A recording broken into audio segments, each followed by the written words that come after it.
The click of the deadbolt was the last normal sound Alara would hear in her old life. She turned from the front door, keys still in hand, the weight of a 17-hour workday pressing down on her shoulders. Her apartment was dark except for the amber glow of the city bleeding through the floor-to-ceiling windows. She didn't bother turning on the lights. She knew every corner of this place, every creak in the floorboards, every shadow by heart. What she didn't know was that she wasn't alone. She dropped her bag on the kitchen island and reached for the wine cooler, her fingers wrapped around the familiar chill of a Sauvignon Blanc. The cork had just yielded with a soft pop when the voice came from behind her. "Don't scream."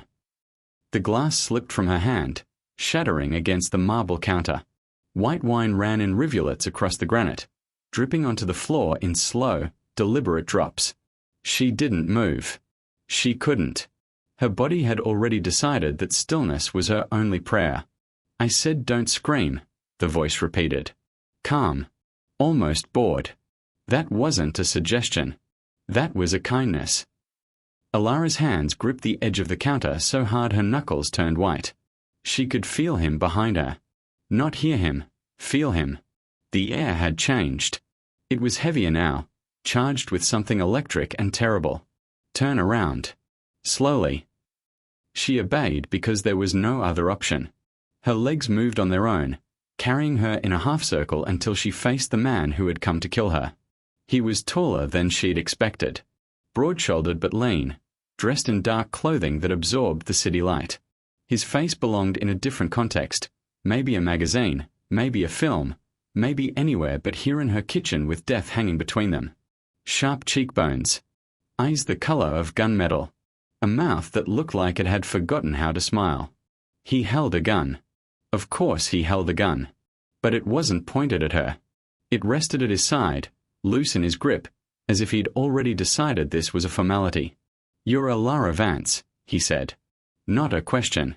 She nodded. Her throat had sealed itself shut. Forensic accountant. 3 years with Bennett and Ruff.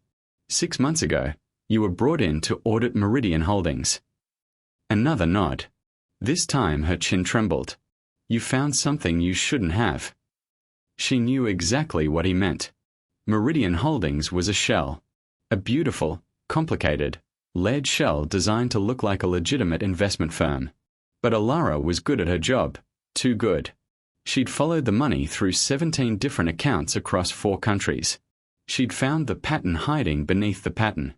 She'd documented everything. She'd told no one. Or so she'd thought. I didn't. Her voice cracked. She tried again. I didn't file the report.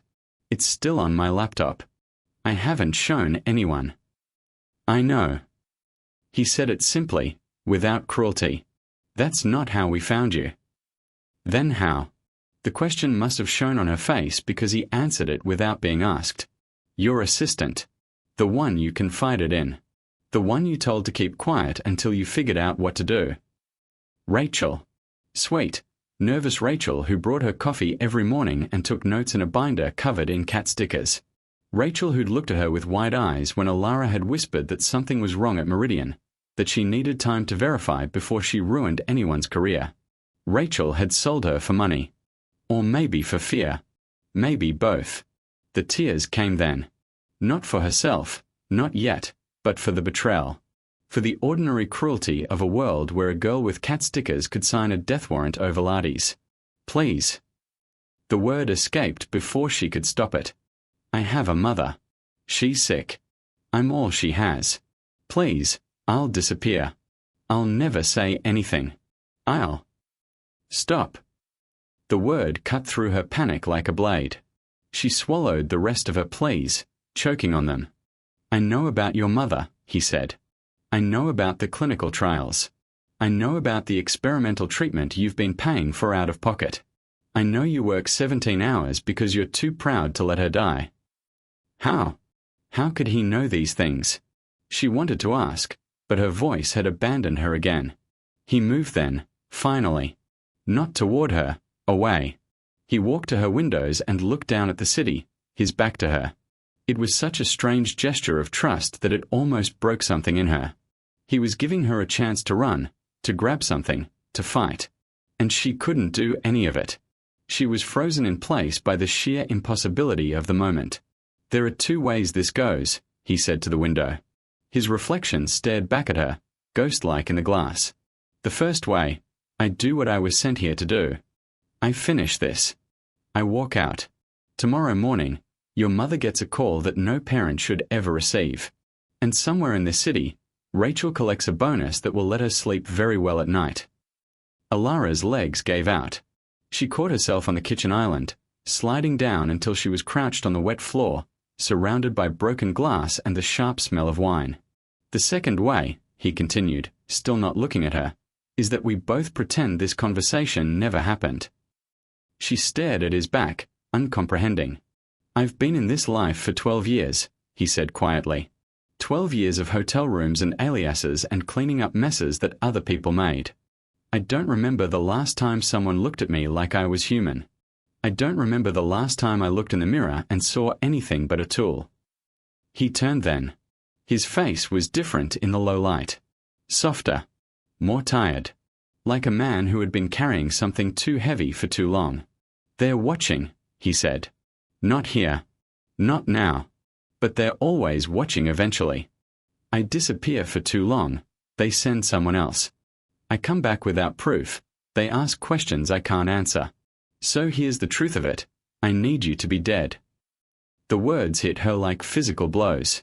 "Or I need everyone to believe you're dead. Which means you need to become someone else. You need to leave this life, this apartment, this job, this name, and you need to come with me. And when we get where we are going, you need to play a role." "What role?" Her voice was barely a whisper. His eyes held hers, and for the first time, she saw something flicker in them. Something almost like shame. "My wife." The word hung between them, absurd and impossible. "I have a cover," he continued. "Deep cover. 3 years in the making. I'm a businessman. Quiet. Unremarkable. Moved to a small city to start over after a tragedy. The only thing missing was the grieving widower angle that didn't quite work, so they adjusted the story. Now I'm remarried. Happy. Rebuilt." He paused, letting her process. "The neighbors will watch. The community will watch. My handlers will watch. They'll expect to see a woman who loves her husband, who touches his arm when she laughs, who waits up for him at night. If they see fear, if they see distance, if they see anything that looks like a woman playing a part badly, they'll know. And then neither of us will have a second chance." Alara's mind raced, grasping at fragments of thought. "You're asking me to live with you, to pretend to love the man who was sent to kill me. I'm asking you to live." His voice was steel now, stripped of that momentary softness. "I'm offering you a choice that no one ever gave me. You can die here, tonight, on this floor, with your mother's name on your lips. Or you can get up, pack one bag, and walk out that door with me. You can hate me every day for the rest of your life. You can curse my name in your prayers. But you'll be alive. And so will she." He moved toward her then, closing the distance between them. He crouched down to her level, close enough that she could see the faint scar cutting through his left eyebrow, the exhaustion etched into the corners of his eyes. "I'm not a good man," he said quietly. "I've done things that would make you sick. But I'm tired, Alara. I'm so tired.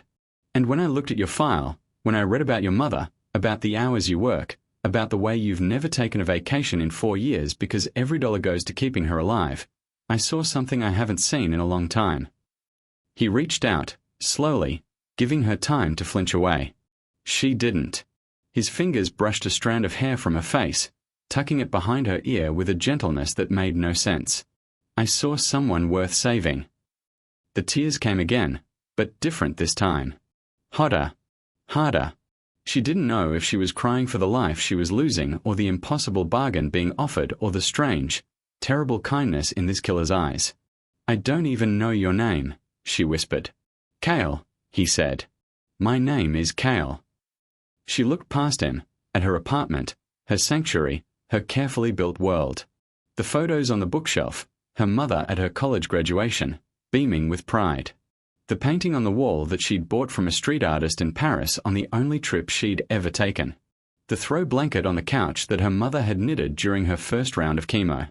All of it. All of her. About to become ash. One bag, she heard herself say. You said one bag. Something shifted in Cale's face. Not quite relief. Not quite triumph. Something more fragile than either. Yes. She looked at him then, really looked, searching for the lie, the trap, the cruelty that must be hiding beneath the surface. She didn't find it. What she found was a man waiting. A man who had given her a choice and was now holding his breath to see what she would do with it. If I go with you, she said slowly, if I do this, play this part, I'm not yours. I'm not anything to you. I'm a ghost wearing a costume until I can find my way back. Understood. And when this is over, whenever that is, you let me go. No conditions. No strings. He nodded once. When this is over, you walk away. I'll make sure of it. She didn't believe him. Not really. But she believed enough. She believed enough to push herself up from the floor, to walk past him toward her bedroom, to pull a suitcase from the back of her closet and start filling it with pieces of a life she would never see again. Behind her, she heard him move through the apartment. Soft footsteps. The rustle of papers. When she emerged 15 minutes later, suitcase in hand, the apartment looked exactly the same. Except for one thing. On her kitchen counter, where the wine had finally stopped dripping onto the floor, sat a photograph. Her mother's face smiled up at her from a silver frame. Cale had found it in the living room and placed it there, carefully, deliberately. So she wouldn't forget why she was doing this. She picked up the photo, slipped it into her coat pocket, and walked out the door without looking back. Cale was waiting in the hallway, his face unreadable. He didn't speak. He simply turned and walked toward the stairwell, and she followed, because the alternative was unthinkable. Behind them, the apartment door clicked shut.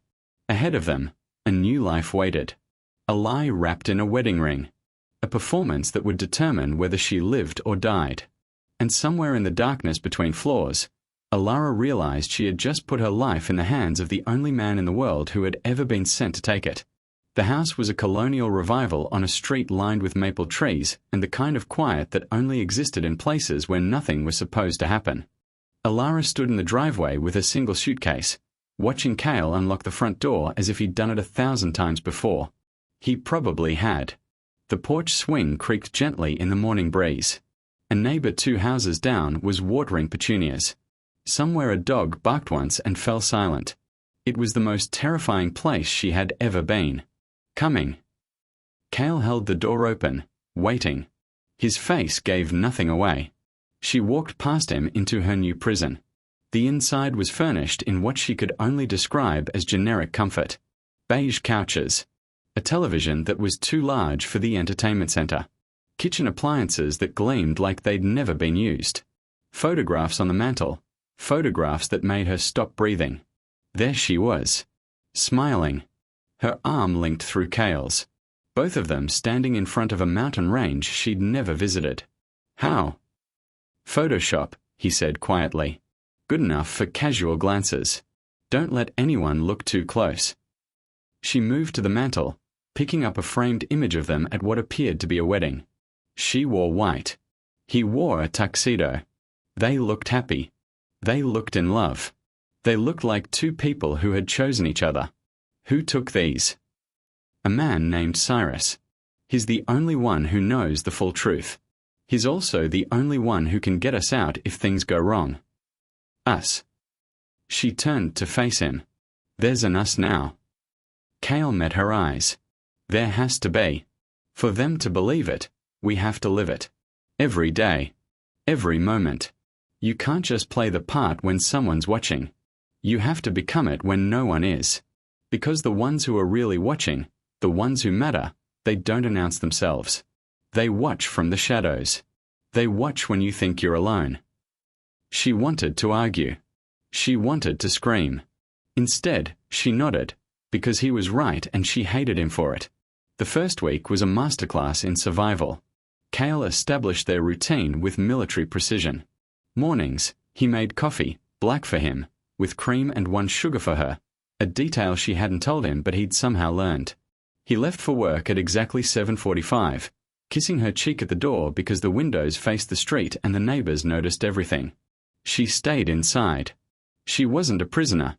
He'd made that clear. She could go anywhere, do anything.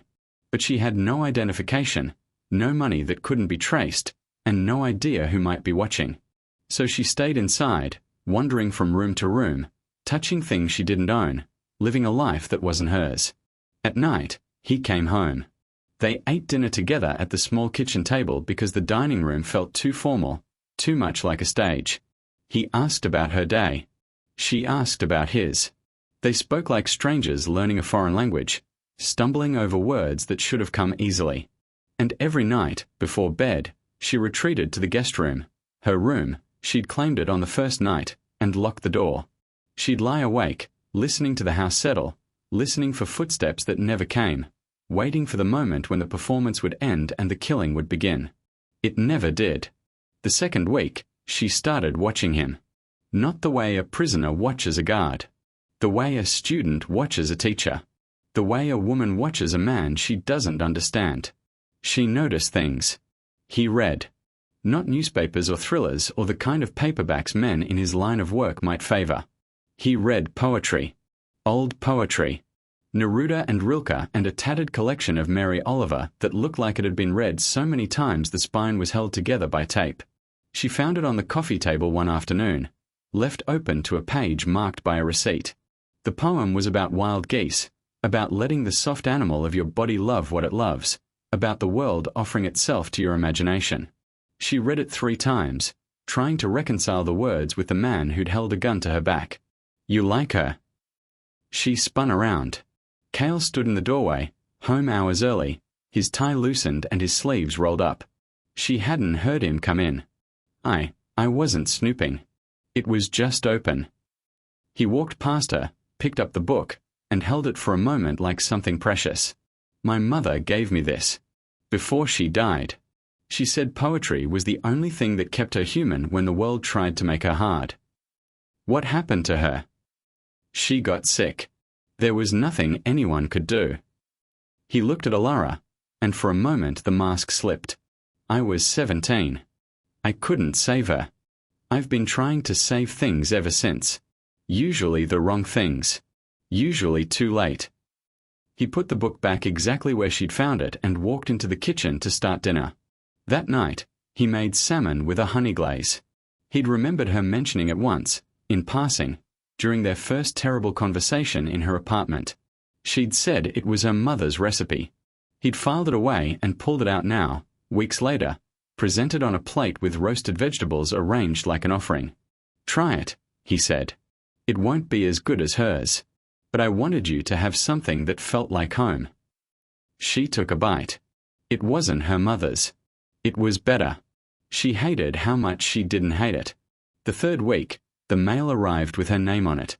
Not Ilara Vance. Her new name. The one on the fake ID and the fake marriage certificate and the fake life. Sarah. Sarah Kessler. The envelope contained a handwritten note from a woman 2 doors down, inviting the new couple to a neighborhood block party on Saturday. Nothing threatening. Nothing suspicious. Just a piece of paper with loopy handwriting and a smiley face dotting the I in please. Alara brought it to Cale that evening, her hand shaking slightly. What do I do with this? He read it, then looked up at her. You go. And you smile. And you tell them how happy we are. How happy I make you. You're not coming. I'll be there. But they're not inviting me. They're inviting you. The wife. The one who can give them the real story. The one who can tell them if I'm kind in private, if I'm gentle, if I'm the man I pretend to be in public. She stared at him. You want me to lie to a street full of strangers about how wonderful you are. I want you to stay alive. His voice was quiet but firm. These people aren't dangerous. But they talk to people who talk to people. And somewhere in that chain, someone is listening for the wrong note. Someone is waiting for the wife to slip. So when you go to that party, you're not Sarah Kessler pretending to love her husband. You're Sarah Kessler, full stop. You're the woman who found happiness after loss. You're the woman who can't stop touching his arm when you laugh. You're the woman who looks at him across a room full of people and remembers why she said yes. The party was on Saturday. Alara spent 3 days preparing. Not rehearsing, Cale had warned her against that. Overthinking led to stiffness, and stiffness led to suspicion. Instead, she watched him. Really watched. The way he held his coffee cup with both hands when it was cold. The way he hummed off key when he thought no one could hear. The way his eyes softened when he talked about his mother, about the mountains where he'd grown up, about the dog he'd had as a boy. She stored these details like precious things, not sure why they mattered, knowing only that they did. Saturday arrived clear and warm. She wore a sundress, yellow, because Cale had once mentioned it was her color, though she couldn't remember telling him, and walked alone to the gathering in the neighbor's backyard. The women welcomed her like a lost sister. They asked about the house, about the move, about where she'd come from. She told them the story she'd memorized: a small town in Ohio, a job in marketing, a husband who'd died too young. They clucked sympathetically and squeezed her hand and asked how she'd met Cale. She opened her mouth to deliver the practiced lie, and something else came out instead. He brought me coffee, she heard herself say. Every day for 2 weeks. The same order. The same time. He never said anything. He just left it on my desk and walked away. And one day, I followed him. I asked him why. And he said. She stopped, surprised by the emotion in her voice. The women leaned in. Said what?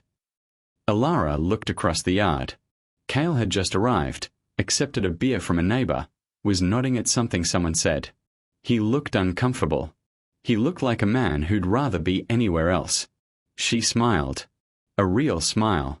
The first one in weeks. He said he'd been waiting his whole life for someone worth bringing coffee to. The women sighed collectively. Someone squeezed her arm. And in that moment, surrounded by strangers in a backyard in a town she'd never heard of a month ago, Alara realized the terrifying truth. She wasn't pretending anymore. That night, she sat on the porch swing, alone. The party had ended hours ago. Cale had gone inside to make tea, chamomile, because she'd mentioned once that it helped her sleep. The street was quiet. The stars were out. She could hear crickets and nothing else. He came out with 2 mugs, handed her one, and sat beside her. Not close. But not as far as he used to. You did well today, he said. I wasn't performing. He was quiet for a long moment. I know. She turned to look at him. In the dim light, he looked younger. Softer. Like a man who might have been something else if the world had given him the chance. Who were you? She asked. Before. He stared at the street. Someone's son. Someone's brother. Someone who thought he could save the world by burning parts of it down. And now? He turned to her then, and his eyes held something she couldn't name. Something that looked frighteningly like hope. Now I'm not sure anymore. The swing creaked gently between them. Somewhere down the street, a dog barked once and fell silent. Alara sipped her tea and felt the warmth spread through her chest, and for the first time since she'd walked out of her apartment, she didn't feel like a ghost. She felt like a woman sitting beside a man on a summer night, wondering how long she could keep pretending she didn't want to know what would happen if she leaned closer. The guest room door stayed unlocked that night. Neither of them slept. Alara was in the backyard, deadheading roses she hadn't planted, when she felt it. That same electric charge in the air she'd felt the night Cale found her in her apartment.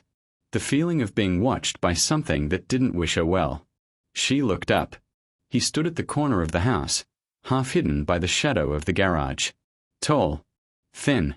Dressed in clothes that cost more than her mother's monthly treatment. His smile was the worst part, wide and white and utterly wrong, like a shark deciding to be friendly. You must be Sarah. She didn't correct him. Didn't move. The gardening shears were still in her hand, and she calculated the distance between them, the likelihood of reaching the back door before he did. I'm an old friend of Cale's. He stepped into the sunlight, and she saw his eyes properly for the first time. Pale blue. Empty. The eyes of a man who had never once in his life worried about consequences. He's told me so much about you. I didn't catch your name. Julian. He said it like she should know it. Like the name itself was a warning. I'm in town for a few days. Thought I'd check in on my favorite operative. See how domestic life is treating him. Operative. The word landed like a slap. This wasn't a neighbor. This wasn't a friend.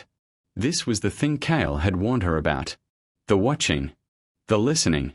The moment when the performance would be tested by someone who knew exactly what to look for. Cale's at work, she said, surprised by how steady her voice sounded.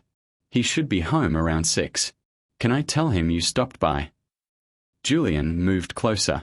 Close enough that she could smell his cologne. Expensive, overpowering, wrong. I'd rather wait. If that's all right with you. We have so much to catch up on, you and I. It wasn't a request. She led him inside because there was no other choice. He sat on the couch like he owned it, looking around the living room with the casual interest of a predator sizing up unfamiliar territory. His eyes lingered on the photographs, on the bookshelf, on the small signs of life she and Cale had built together. You've done wonders with the place, he said. Cale always lived like a monk before. Bare walls. Empty fridge. The bare minimum required to keep breathing. He smiled that terrible smile. You've softened him. Alara stood by the kitchen island, maintaining distance, keeping the counter between them. Can I get you something to drink? Water's fine. Tap is fine. I'm not picky. She turned to the sink, and in that moment of turned back, she heard him move. He was behind her before she could react, close enough that his breath stirred the hair at the back of her neck. He's never kept one this long before. She froze, glass in hand, water running unchecked into the sink. The covers, Julian continued, his voice soft and intimate. There have been others. Did he tell you? Women he was supposed to be married to. Lives he was supposed to be living. None of them lasted more than a few months. Something always went wrong. Someone always talked. Or ran. Or died. The glass slipped. She caught it before it hit the sink, but water splashed everywhere, soaking the front of her shirt. Julian laughed. Not cruelly, worse. Amused. Like she was a child who'd done something endearingly clumsy. I'm sure you'll be different, though. He stepped back, giving her room, giving her nothing. You seem special. Cale always did have excellent taste. The back door opened. Cale stood in the doorway, frozen in the act of removing his jacket. His eyes moved from Alara to Julian and back again, and in that single glance she saw everything. Fear, rage, calculation, and something else. Something that looked like grief. Julian. His voice was flat. Controlled. You should have called. And missed the surprise. Julian spread his arms wide, embracing the room, embracing the moment. I wanted to see it for myself. The legendary Cale, domesticated, tamed by a pretty face and a warm bed. The boys back home didn't believe it. They're not supposed to believe anything. That's the point. Julian's smile didn't waver. Is it? Because from where I'm sitting, it looks like you've forgotten the difference between a cover and a life. Between playing house and building one. The silence that followed was heavy enough to suffocate. Cale moved then, crossing the kitchen in 3 long strides. He didn't touch Julian. That would have been a mistake, Alara knew somehow, a violation of some invisible rule, but he positioned himself between them, his body a shield. She has nothing to do with this. The arrangement is clean. You've seen the reports. I've seen what you've chosen to show me. Julian's eyes flicked to Alara, assessing, weighing. Now I'm seeing the rest. The way she looks at you. The way you look at her. That's not in any report, Cale. That's not something you can fake. Alara's heart hammered against her ribs. He knew. Somehow, impossibly, this monster could see through walls, through performances, through the careful distance she'd maintained. He could see something she hadn't even admitted to herself. Cale's jaw tightened. What do you want? Dinner. Julian smiled. Tonight. The 3 of us. I want to see my old friend and his beautiful wife share a meal in their beautiful home. I want to toast to their happiness. And then, if everything checks out, I'll be on my way. Back to the city. Back to the life you left behind. He paused. Unless you'd rather I stay longer. To really get to know her. It was a threat wrapped in an invitation. A test wrapped in a social call. Cale nodded once. 7 o'clock. Perfect. Julian moved toward the door, pausing at the threshold to look back at Alara. Wear something nice, Sarah. I want to remember you exactly like this. He was gone. The moment the door closed, Alara's legs gave out. She caught herself on the counter, breathing hard, her entire body trembling. Cale was at her side instantly, his hand on her arm, steadying her. Are you okay? Did he touch you? Did he? I'm fine. She wasn't fine. She was the opposite of fine. But she pulled herself upright, pulled herself together, because falling apart wasn't an option. What is he? Who is he? Cale's face was grey. He's the man who owns me. The words landed like stones. I told you I was a tool, he continued, his voice low. Julian is the one who holds the toolbox. He recruited me, trained me, made me into what I am, and has never let me forget that I belong to him. Belong. The word tasted wrong. People don't belong to people. Not like that. Cale laughed. It was an ugly sound, stripped of everything soft. You still think the world makes sense. You still think there are rules. There aren't. There's only power and the people who have it and the people who don't. Julian has it. I don't. Neither do you. And if he finds out the truth, if he finds out you're not my wife, not really, just a victim playing a part, he'll take us both apart. Slowly. For fun. Alara stared at him. In the months since her apartment, she'd seen him calm, kind, tired, even gentle. She'd never seen him afraid. She was seeing it now. What do we do? He was quiet for a long moment. Then he moved to the window, looking out at the street where Julian's car had been, where Julian's threat still hung in the air. We give him exactly what he wants. A perfect dinner. A perfect marriage. A perfect performance. He turned to face her. And then we pray it's enough. The next 4 hours passed in a blur of preparation. Alara cooked, something she hadn't done since her old life, since her mother's kitchen, since everything changed. Cale had bought groceries while she showered and dressed, and now she stood at the stove making her mother's recipe for braised short ribs, the one that had always felt like comfort, like home. Cale watched from the doorway. You didn't have to do this. Yes, I did. She didn't look up from the pot. He needs to see something real. Food is real. Cooking is real. If I'm in my head, overthinking every move, he'll see it. But if I'm doing something I know, something that matters to me, he'll see that instead. She nodded. He moved into the kitchen, standing close but not touching. Alara. His voice was different. Softer. Whatever happens tonight, I need you to know something. She looked up. I should have let you go. That first night. I should have found another way. I was selfish. I was tired. I saw you and I thought. He stopped, struggling. I thought if I could save you, maybe I could save myself. Maybe I could remember who I was before. But I had no right to ask that of you. No right to trap you in this life. You didn't trap me. I chose. Because I gave you no real choice. She set down the spoon and faced him fully. You gave me a choice. That's more than anyone else in your world would have done. That's more than Julian would have done. That's... She stopped, searching for words. That's who you are. Not the killer. Not the tool. The man who brought me coffee. The man who reads poetry. The man who saved me when he could have let me die. Cale's eyes were bright in the kitchen light.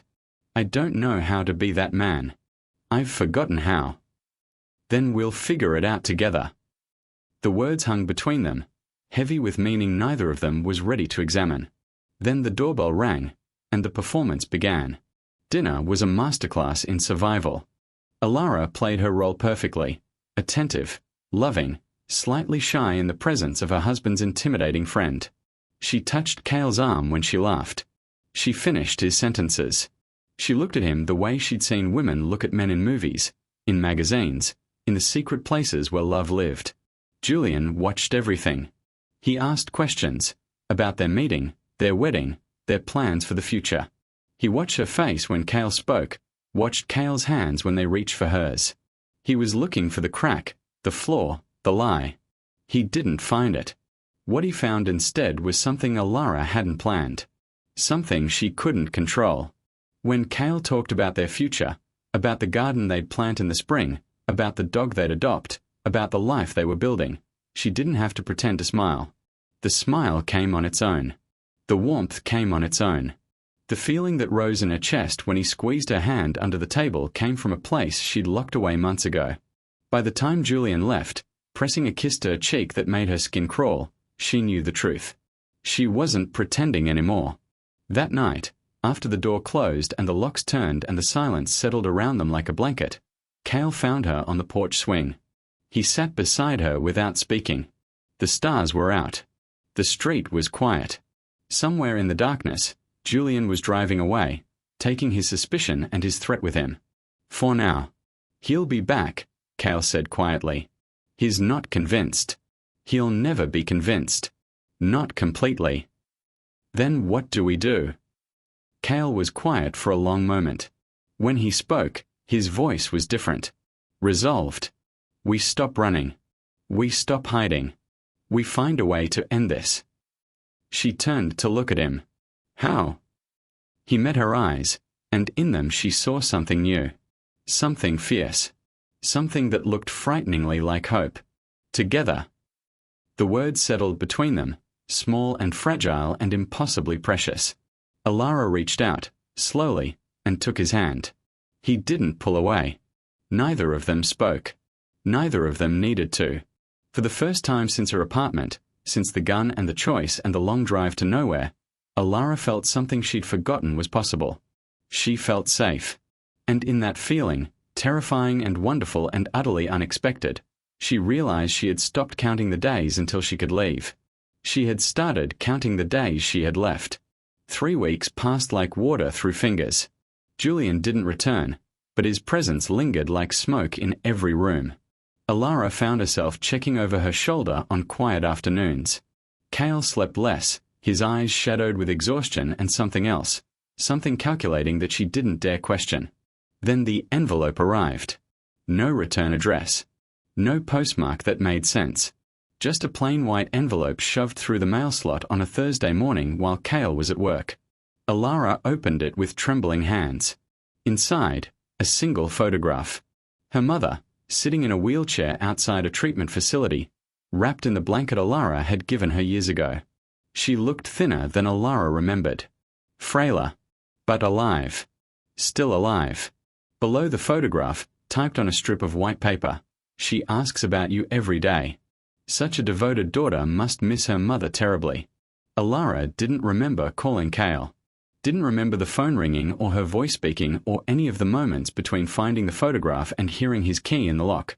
But suddenly he was there, holding her, reading the note over her shoulder, his body going rigid with a rage she could feel but not see. "They know," she whispered. "They know about her. They know about me. They're going to." No. His voice was steel wrapped in velvet. "They're not going to do anything. Look at me." She looked. His eyes were clear, focused, utterly present in a way she'd rarely seen. "What do they want?" she asked. "They want control. They want leverage. They want to make sure you understand that running isn't an option." He paused, and something shifted in his face. "Which means they're worried." Julian's visit wasn't a check-in. It was reconnaissance. He sensed something he couldn't prove, and now he's trying to force a reaction. "Then we give them nothing." "We." "No." He released her, moving to the window, staring out at the street where danger lived in ordinary shapes. "We've been playing defense since the beginning, waiting for them to make a move, reacting instead of acting. That ends now." She didn't understand. "What are you saying?" He turned to face her, And in that moment he looked like someone she barely recognized. Not the killer. Not the reluctant protector. Something else entirely. Something that had been waiting in the shadows all along. "I've spent 12 years building a case against them," he said quietly. "Every name. Every transaction. Every body buried in the wrong place. I have enough evidence to put them away for generations. But I've never used it because using it means exposing myself. Means admitting what I am. Means becoming a target for every person they've ever paid." Alara's heart stopped. "You have evidence. Files. Hard drives. Testimony from people who trusted me enough to talk in front of me." He laughed, but there was no humor in it. "They think I'm their perfect tool. Their weapon. They never realized I was also their historian. Their accountant. Their worst nightmare wearing a friendly face." "Why?" The word escaped before she could stop it. "Why would you do that? You were one of them." He looked at her, and in his eyes she saw something raw. Something wounded. Something that had been bleeding for a very long time. Because 12 years ago, I was 17 years old and Julian found me sleeping in an alley. I was hungry. I was desperate. I would have done anything for a warm meal and a place to sleep. He gave me that. And then he gave me a gun and told me the world owed him a debt and I was how he was going to collect. She didn't move. Didn't breathe. I told myself I was surviving. I told myself I had no choice. And maybe for the first few years, that was true. But then I started keeping records. Started remembering faces. Started building a file in my head of everyone who'd ever given me an order. Because somewhere along the way, I realized I wasn't just surviving anymore. I was complicit. I was guilty. And the only way I could ever face myself in the mirror was if I made sure that someday, somehow, they would pay for what they made me become. He moved toward her, close enough to touch but not touching. "Then I met you. And suddenly someday wasn't enough. Suddenly I wanted a life instead of a vendetta. Suddenly I wanted to be the man you looked at like I mattered." His voice cracked. "But I can't be that man while they're still out there. While your mother is a photograph in an envelope. While Julian can walk into our home and make you afraid in your own kitchen." Alara's mind raced, trying to catch up. "What are you proposing?" "A gamble." He reached into his pocket and pulled out a key. Not a house key, something older, heavier, marked with a number she didn't recognize. "Storage unit on the edge of town. Everything I've collected for 12 years is in there. Financial records. Voice recordings. Names of everyone who ever gave me an order, everyone who ever paid for my services, everyone who ever benefited from the blood on my hands." She stared at the key. "You want me to look at them. I want you to authenticate them." His eyes held hers. "You're a forensic accountant. The best in the city before all this. If anyone can verify that these records are real, that they'll hold up in court, that they're worth dying for, it's you." The word hit her like a physical blow. "Dying. If we do this," she said slowly, "if we go after them, what happens to us?" "I don't know." He didn't look away. "Maybe we win. Maybe we disappear into witness protection and spend the rest of our lives looking over our shoulders.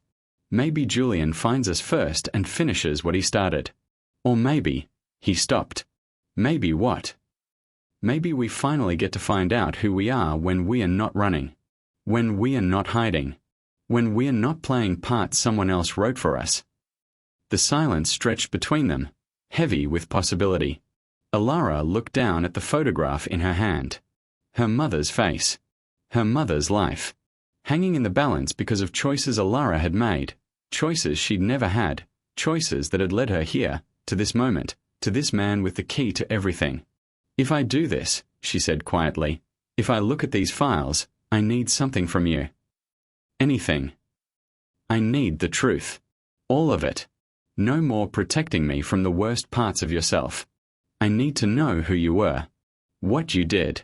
Every name. Every face. Every night you can't sleep because of what you remember." She looked up at him. "If I'm going to risk my mother's life, if I'm going to risk everything, I need to know exactly who I'm risking it for. Cale's face went pale. For a long moment, he said nothing. Then, slowly, he nodded. Tonight, he said. After dark. I'll take you to the storage unit. I'll show you everything. And then, he stopped, swallowing hard. And then I'll tell you the things even the files don't know. The things I've never told anyone. Okay. Alara. He reached for her hand, and she let him take it. Once you know, once you see what I really am, you might not look at me the same way. You might not want to stay. She squeezed his fingers. Let me worry about what I want. The storage unit was exactly where he'd said it would be. On the edge of town, past the last strip mall and the last gas station, where the road turned to gravel and the streetlights stopped pretending to care. Unit 47. A rusted door that groaned when Cale pulled it up. Inside, the space was smaller than she'd expected. Maybe 10 feet by 10 feet. Filled with cardboard boxes labeled in a code she didn't recognize. A single filing cabinet against the back wall. A laptop on a folding table, connected to nothing, its screen dark. Cale moved through the space like a man walking through a graveyard. He touched things gently, reverently, as if each box contained not just evidence but memory. Not just proof but pain. The laptop first, he said quietly. I'll show you the structure. The way I organized everything. Then you can start pulling files, start verifying, start building the case that will put them away. She sat in the folding chair. He stood behind her, close enough that she could feel the warmth of him, the tension radiating from every muscle. The laptop hummed to life. Files appeared on screen. Dates. Names. Transactions. A universe of information organized by a man who had spent 12 years preparing for a moment he never thought would come. Alara started reading. And as she read, the world shifted beneath her. Because these weren't just records of crimes. They were records of a man's life. The jobs he'd been sent on. The people he'd been ordered to hurt. The moments when he'd found ways to minimize damage, to warn targets, to save lives in the shadows when no one would ever know. She found notes in the margins, handwritten, scanned, preserved like evidence against himself. Warned him to run. He didn't listen. Called in a tip to police before the meet. Refused the shot. Took the punishment instead. Page after page of a man fighting back in the only ways he could. Small rebellions. Quiet acts of defiance. A conscience buried so deep that even Julian hadn't found it. She turned to look at him. His face was pale, waiting for judgment, waiting for her to see what he really was and turn away. Instead, she reached up and touched his cheek. You're not what they made you, she whispered. You're what you chose to become despite them. His eyes closed. A breath escaped him that sounded like it had been waiting years to be released. I don't know how to do this, he said. I don't know how to be the man you see. Then we'll figure it out together. She echoed her own words from weeks ago, but now they meant something different. Something deeper. First, we take them down. Then we figure out the rest. He nodded, and something passed between them, an understanding, a commitment, a promise neither of them had words for yet. Outside, a car engine cut out. They both froze. Cale moved to the door, peering through a crack in the rusted metal. When he turned back, his face was carved from stone. Julian. The word hung in the air like smoke. Alara's blood turned to ice. How did he? Doesn't matter. He's here. Cale moved to her, pulling her up from the chair, pressing the laptop into her hands. There's a back exit through the unit behind this one. Take the laptop. Take whatever files you can carry. Go now. Don't look back. What about you? I'll handle Julian. Cale. He kissed her. Not gently. Not carefully. A kiss that tasted like fear and hope and 12 years of loneliness and everything they'd never had time to say. When he pulled back, his eyes were wet. Go, he said. Live. For both of us. She wanted to argue. Wanted to stay. Wanted to fight. Instead, she ran. Behind her, she heard the storage unit door roll up. Heard Julian's voice, smooth and terrible.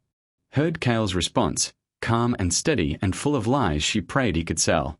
And then she was through the back, into the darkness, running through weeds and gravel and the wreckage of everything they'd almost had. The laptop was heavy in her arms. The files were her future. And somewhere behind her, the man she loved was buying her time with his life.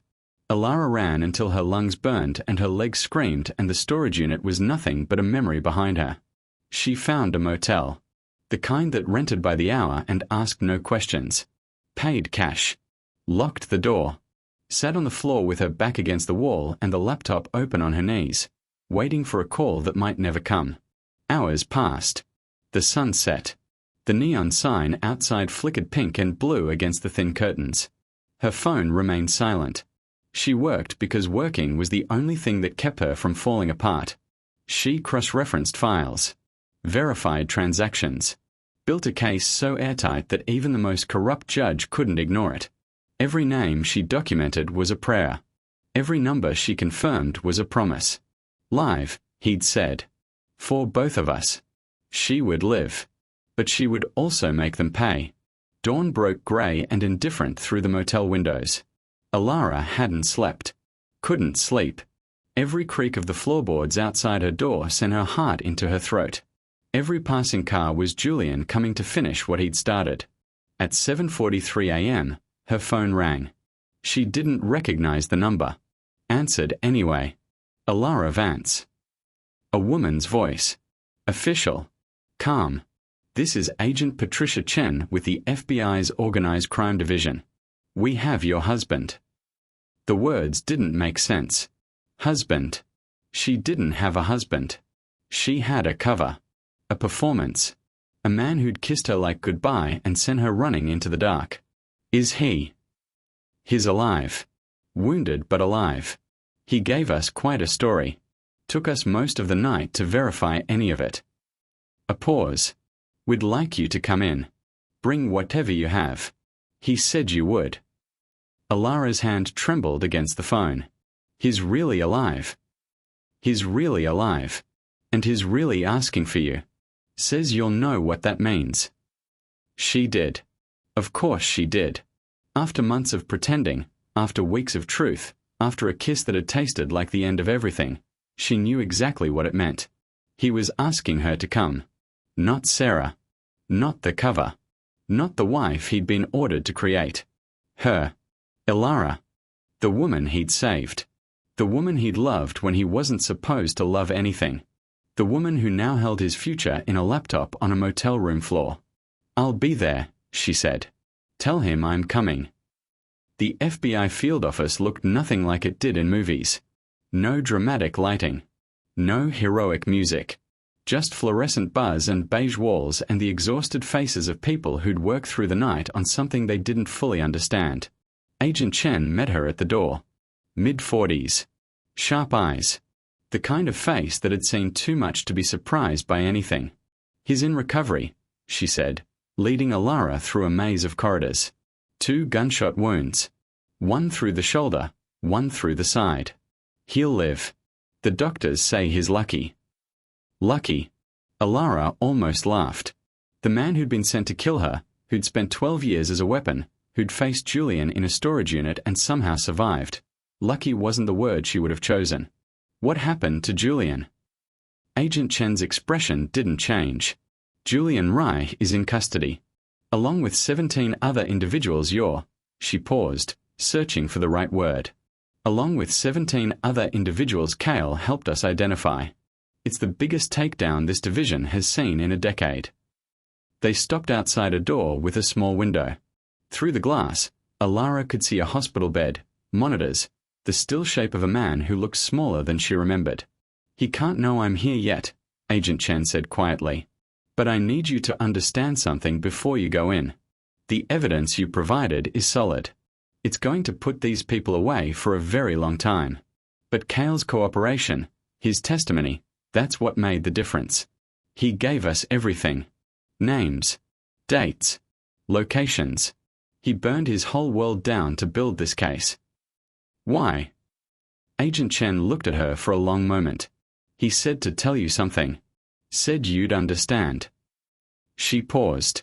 He said to tell you he finally found something worth bringing coffee to. Alara's eyes burned. She nodded once, not trusting her voice. The agent opened the door. Cale was asleep when she entered. His face was pale beneath the fluorescent lights. Bandages wrapped his shoulder and side, white against skin that had seen too little sun, and 4 dripped steadily into his arm. Machines beeped in rhythm with his heart. She pulled the chair close to his bed and sat down, reached out, touched his hand. His eyes opened immediately. "Hey," he whispered, voice rough from tubes and exhaustion. "You came." "Of course I came." She squeezed his fingers. "You think you can get rid of me that easily?" A ghost of a smile crossed his face. "Julian's gone. They got him. Got all of them." He paused, wincing as he tried to shift position. "It's over, Alara. It's really over." She should have felt relief. Should have felt joy. Instead, she felt something else entirely. Something that had been building since the moment she'd run from that storage unit. "What happens now?" she asked quietly. "To us?" Cale was quiet for a long moment. When he spoke, his voice was careful, measured. Witness protection. New names. New cities. New lives. He looked at her, and in his eyes she saw the same fear she felt. Separately. That's how it works. They can't place us together. It's too risky. Too many people know about the cover, about the marriage, about... Stop. He stopped. Alara stood up, walked to the window, stared out at a parking lot, at cars she didn't recognize, at a world that had just been turned inside out. "I spent months pretending to be your wife," she said without turning around. "I learned your coffee order. I memorized your poetry. I defended you to a room full of strangers. I kissed you goodbye not knowing if you'd survive the night." Her voice cracked. "And now you're telling me the performance is over. Now you're telling me we go back to being strangers. I'm telling you it's the only safe option. Since when do you care about safe?" She spun to face him. "You're the man who spared a target because you felt sorry for her. You're the man who built a case against his own employers for 12 years because you couldn't live with what you'd become. You're the man who kissed me like the world was ending and told me to live for both of us." She crossed the room, standing over his bed, tears streaming down her face. "Don't you dare stand here now and tell me safe is what matters." Cale stared at her. In his eyes, she saw something shift. Something crack open. "What are you saying?" "I'm saying I didn't spend months learning to love a ghost." The words fell out of her, raw and unstoppable. "I'm saying the performance stopped being a performance somewhere around the 3rd week, when you made my mother's recipe and read me poetry and looked at me like I was the first real thing you'd seen in years. I'm saying..." She stopped, struggling for breath. "I'm saying I want to keep playing this part. Forever. With you. Not because Julian is watching. Not because anyone is watching. Because I don't know who I am without you anymore." The silence that followed was absolute. Cale moved. Slowly, painfully, ignoring the tubes and the bandages and the protests of his wounded body. He swung his legs off the bed. Stood. Crossed the small distance between them on feet that barely seemed to hold him. He reached up. Touched her face. Wiped tears from her cheeks with thumbs that trembled. "You deserve better than me," he whispered. "You deserve someone whose hands aren't covered in." "I don't care." She grabbed his wrists, holding him there. "I don't care about before. I care about now. I care about tomorrow. I care about the man who brings me coffee and reads me poetry and kissed me goodbye like I was worth dying for." "She is." His voice broke. "You are." "Then stop trying to save me from yourself. Let me choose." He looked at her for a long, terrible moment. Then his arms wrapped around her, pulling her close despite the pain, holding her like he'd been drowning and she was air. "I choose you," he whispered into her hair. "I've chosen you since the moment I didn't pull that trigger." She held him tighter, felt his heart beating against hers, felt the future opening in front of them, uncertain and terrifying and absolutely worth everything. "I know," she said. "I know." 6 months later, Alara stood in a kitchen that finally felt like hers.